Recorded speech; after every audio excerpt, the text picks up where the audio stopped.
The test is in 4-part, Part 1, Part 2, Part 3, and Part 4. Now look at Part 1. Part 1.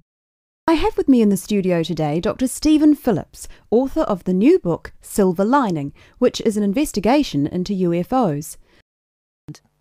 First, you have some time to look at questions 1 to 4.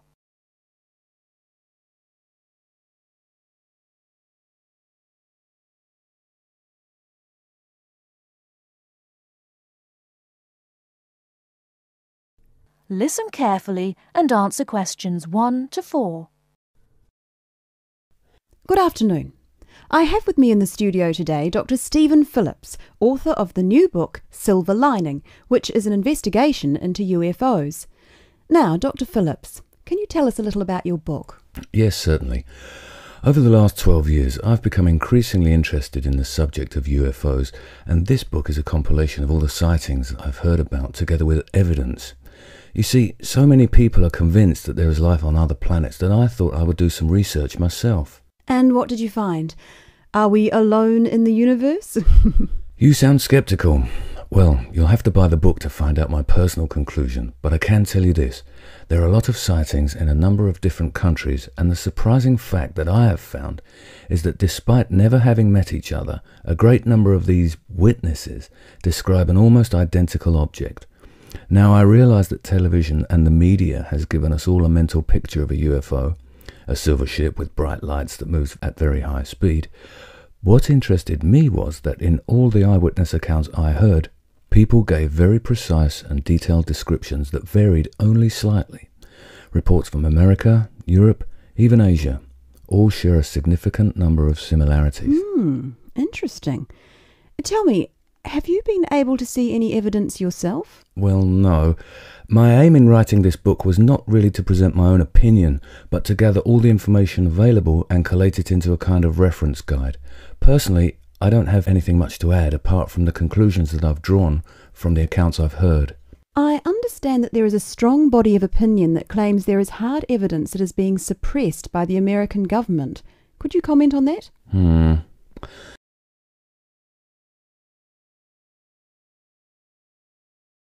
Before you hear the rest of the conversation, you have some time to look at questions 5 to 10.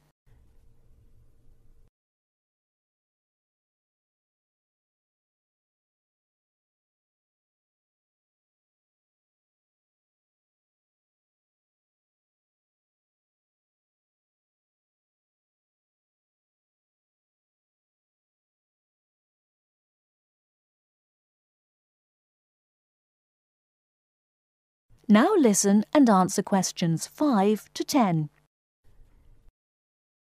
Personally, I don't have anything much to add apart from the conclusions that I've drawn from the accounts I've heard.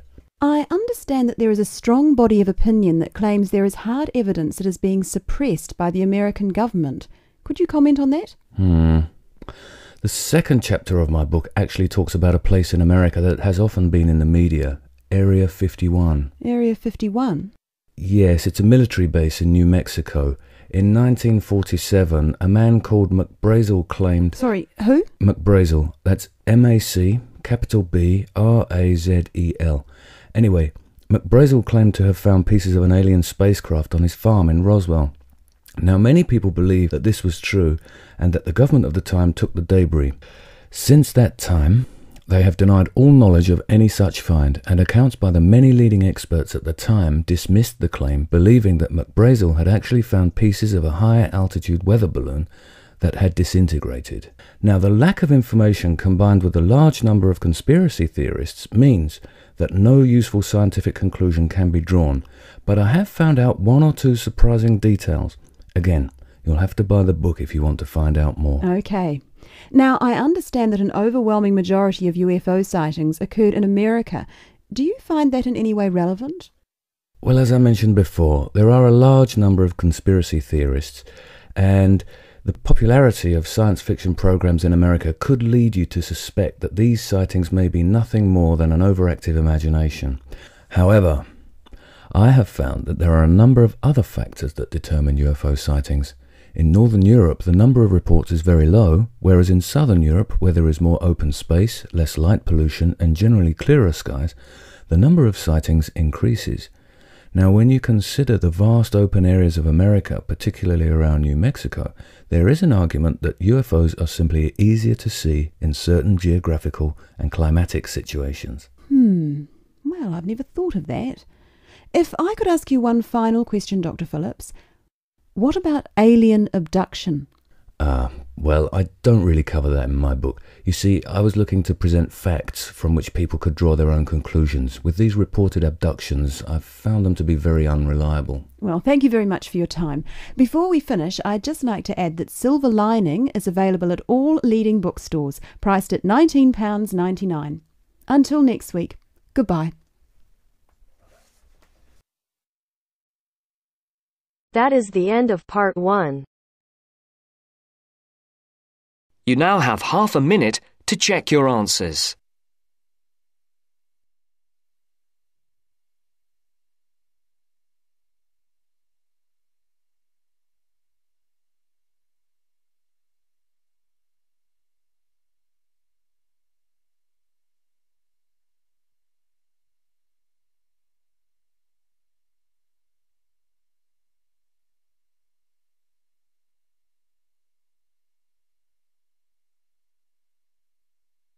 Now turns to part 2. Part 2.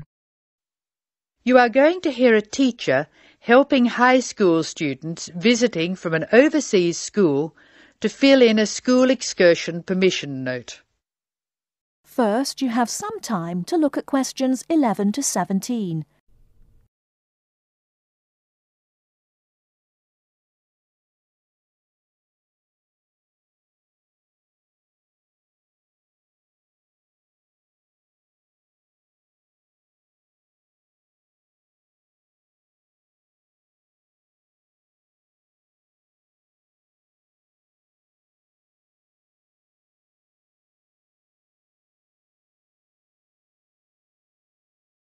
Now, listen carefully and answer questions 11 to 17. Good morning, students. My name is Mrs. Brown, and I'm in charge of the school excursion next week. Please take out your school excursion permission note so you can fill it in. For insurance purposes, this note must be signed by your guardian or the group leader. First of all, fill in the name of your class. Everyone here is in 3A, aren't they? So write 3A where it says class. We're going to the Blue Mountains, which is great. So this is the school excursion to the Blue Mountains. The day we leave is Monday.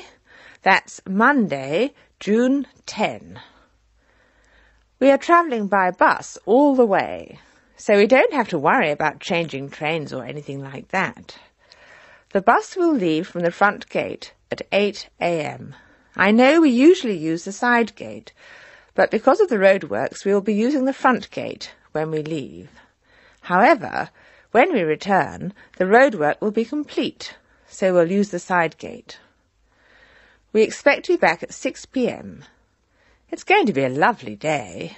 Your teachers will give you tasks to do when we arrive. We'll provide fruit and fruit juice on the bus, but you must bring your own lunch. While we're on the excursion, we'll be moving around a lot in some fairly rough country. Be very careful to wear strong shoes. It's very important that you look after your feet very well.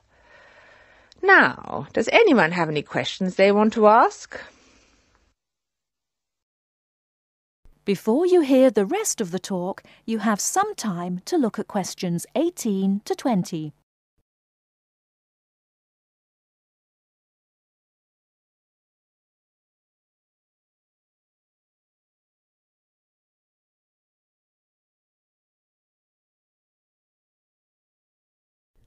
Now listen and answer questions 18 to 20.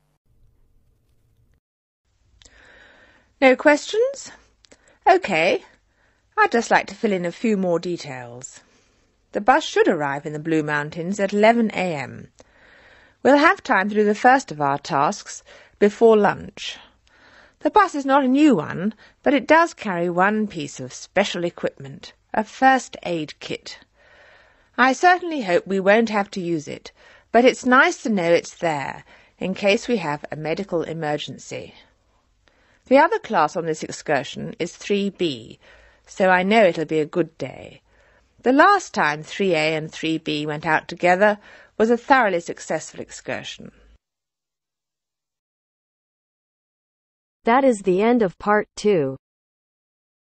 You now have half a minute to check your answers.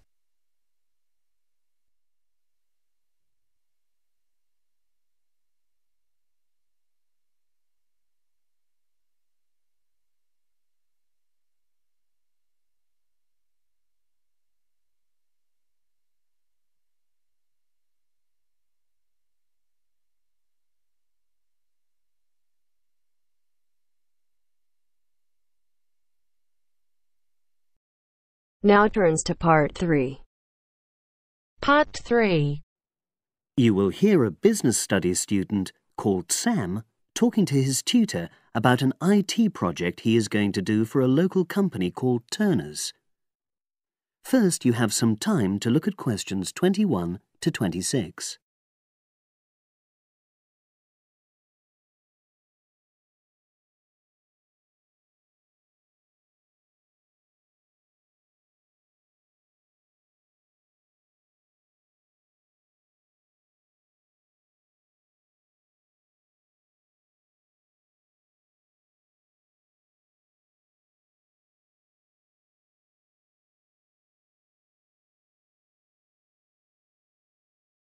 Now listen and answer questions 21 to 26.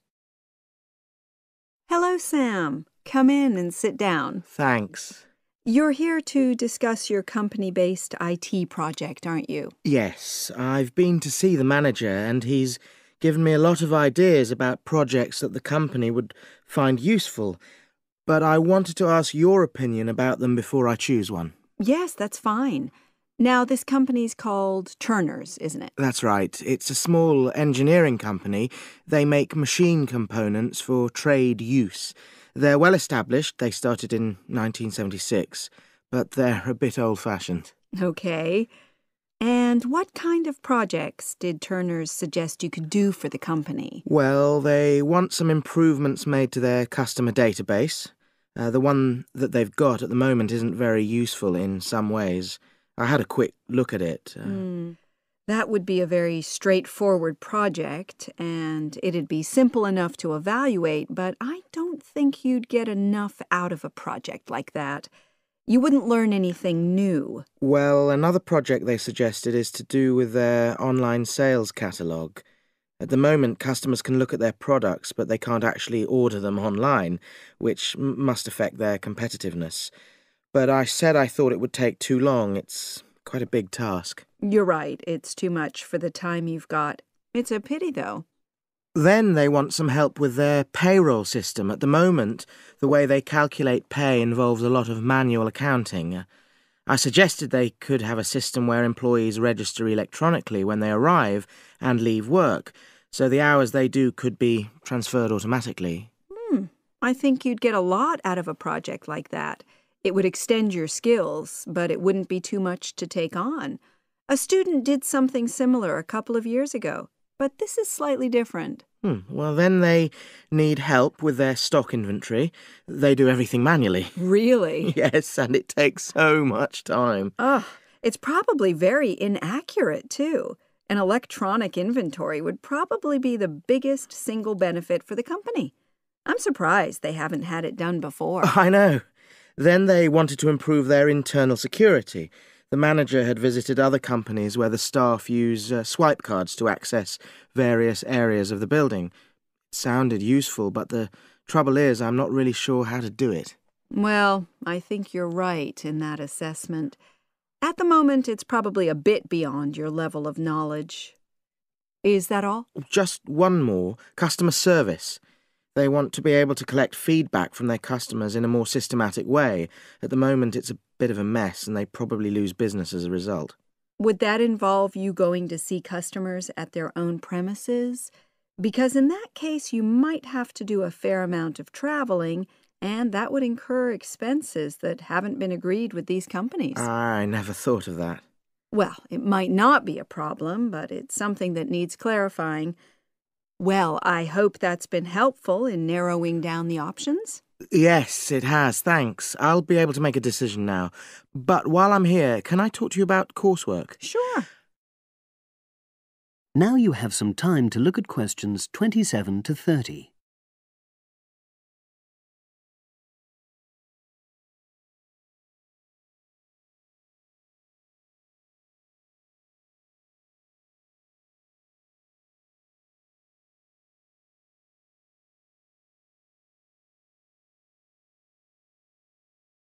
Now listen and answer questions 27 to 30. I'm not very happy about the way our group assignment is working. There are some problems. Oh dear.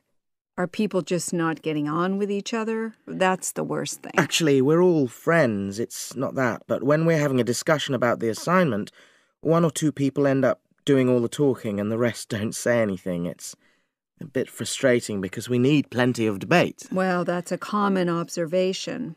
You're studying in a group with people from all over the world, and you all have your own ways of participating. In some places, students are more used to listening than talking, and vice versa. I suppose you're right. I'll try to remember that.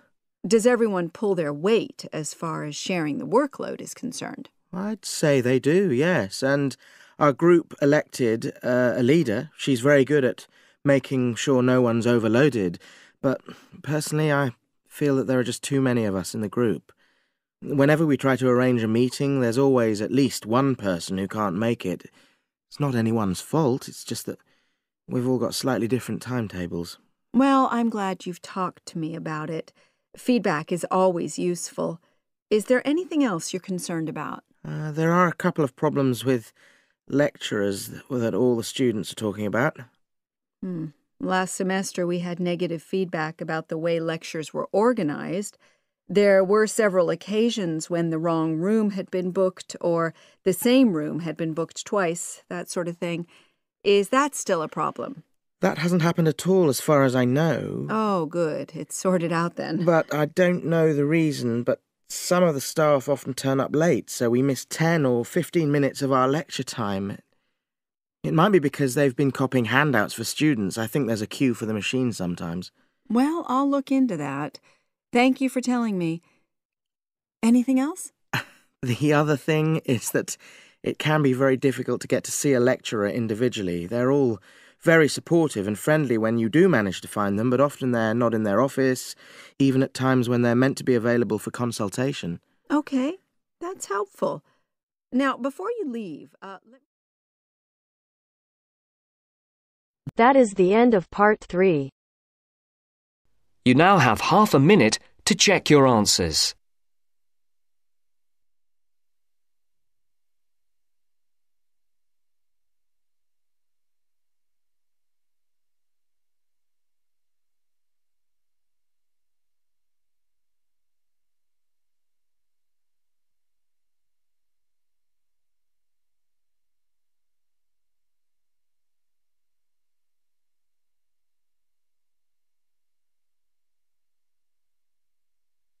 Now turns to part 4.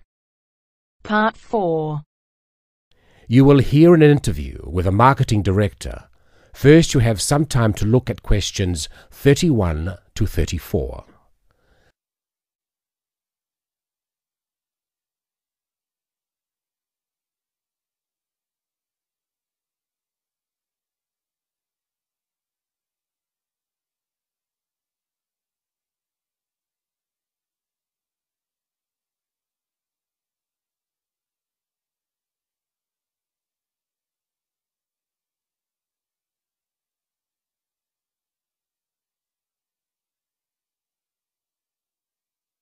Now listen and answer questions 31 to 34. Continuing our theme of business marketing, I have with me today Mr. Brian Kinsella, who is here to talk about the differences between marketing a product and marketing a service. Good morning. Now I understand that many of you here today are interested in a career in services marketing. Well, I've been the marketing director for Oceania Travel for nearly 11 years, so I feel that I can present what I consider to be the most important aspects of marketing a service. However, before I begin, I want to clarify what I mean by services marketing. This not only means aspects like holiday destinations, but also professional services such as legal advice. In short, anyone that sells a service. Actually, a lot of the traditional services such as lawyers, accountants, etc. have not felt too comfortable marketing their services. It's almost perceived in industries such as these that the need to market indicates a weakness in the services provided. However, more and more such industries are realizing the importance of marketing to sustain their customer numbers, especially when their competitors are marketing themselves. Now, the main difference between marketing a product and a service is that the customers cannot understand exactly what the service will be. They can see a product and can comprehend exactly what the product will do for them. A service is more intangible. By that, I mean whatever each customer gains from the service is often very personal. For example, with a travel agency, clients choose to travel abroad for a multitude of motives. Some people travel overseas for the experience and really want to get to know the culture of the local people. Others wish to escape from reality, totally relax in sophisticated comfort, and be waited on hand and foot. Obviously, our clients will not be judging what we offer by the same standards, and travel agents, like other such service industries, have an extremely difficult job in satisfying a range of customers from diverse backgrounds with different expectations.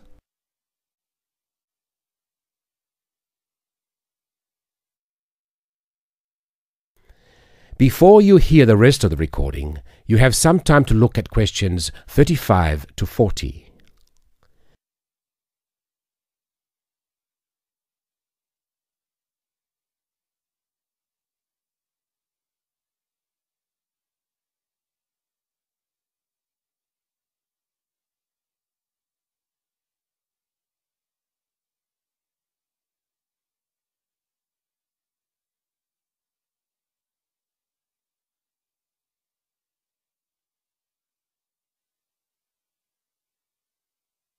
Now listen and answer questions 35 to 40.